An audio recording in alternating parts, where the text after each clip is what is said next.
ये है एमरॉन का इन्वर्टर। एमरॉन का हाई बैकअप यूपीएस कह लीजिए, प्योर साइन वेव है और HP 950A मॉडल नंबर है। अब यहां पर ये कुछ चीजें दी गई हैं, इनका मतलब क्या होता है। जब भी आप इस इन्वर्टर को कहीं से भी पावर देंगे, कहीं से भी अगर आप पावर देंगे चालू करने के लिए, तो मेंस की लाइट जल जाती है। इसका मतलब है इन्वर्टर के अंदर में पावर आ चुकी है। अब आपको अगर चार्जिंग करनी है तो चार्जिंग वाली लाइट जो है ब्लिंक होने लगेगी हरे कलर की।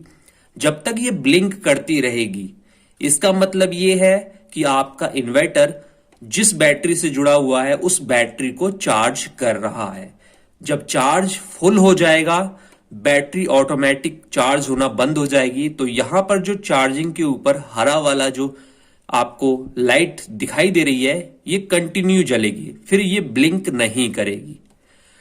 यूपीएस ऑन, इसका मतलब है कि लाइट चली गई है, मेन लाइन चली गई है, तो ये लाइट बंद हो जाएगी, चार्जिंग लाइट बंद हो जाएगी और यूपीएस ऑन की पीली वाली लाइट चालू हो जाएगी। और यूपीएस जब ऑन रहता है तो ये रेड वाली लाइट भी चालू रहती है।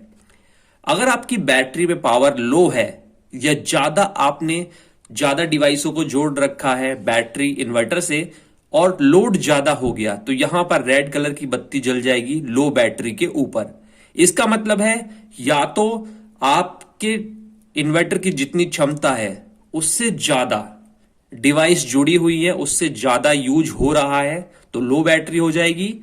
और यहां पर या तो आपका जो इन्वर्टर है वो अब डिस्चार्ज हो चुका है, तो लो बैटरी यहां पर दिखाने लगा है। इसका मतलब है अब आप बैटरी को फिर से चार्ज करिए।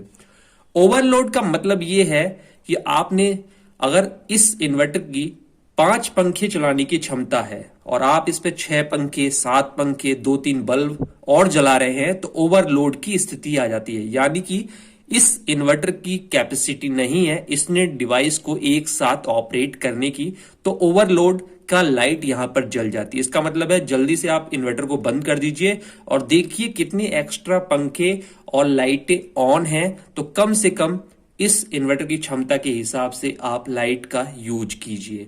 तो ये हो गई आगे की सारी चीजें। और एमरॉन का ये जो इन्वर्टर है अभी तक इसमें कोई भी समस्या नहीं आई है। इसमें ज्यादातर यही समस्या आती है कि ये जो बटन दिया गया है इसको जब हम बंद करते हैं, ऑन ऑफ करते हैं, तो ये कई बार काम करना बंद कर देता है। ऐसा काफी यूजर्स का रिएक्शन है, एक्सपीरियंस है और मेरी नॉलेज में भी काफी लोगों ने लिया है, तो उनकी ये शिकायत रही है बार बार। वैसे अगर आप इसके सर्विस सेंटर पे कॉल करेंगे तो इस बटन को बनाने के लिए भी कंपनी से इंजीनियर आ जाता है और इस बटन को चेंज कर देता है। मैंने इसको एक बार चेंज करा रखा है। ओवरऑल ये जो इन्वर्टर है वो काफी सही है, काफी अच्छी परफॉर्मेंस दे रहा है।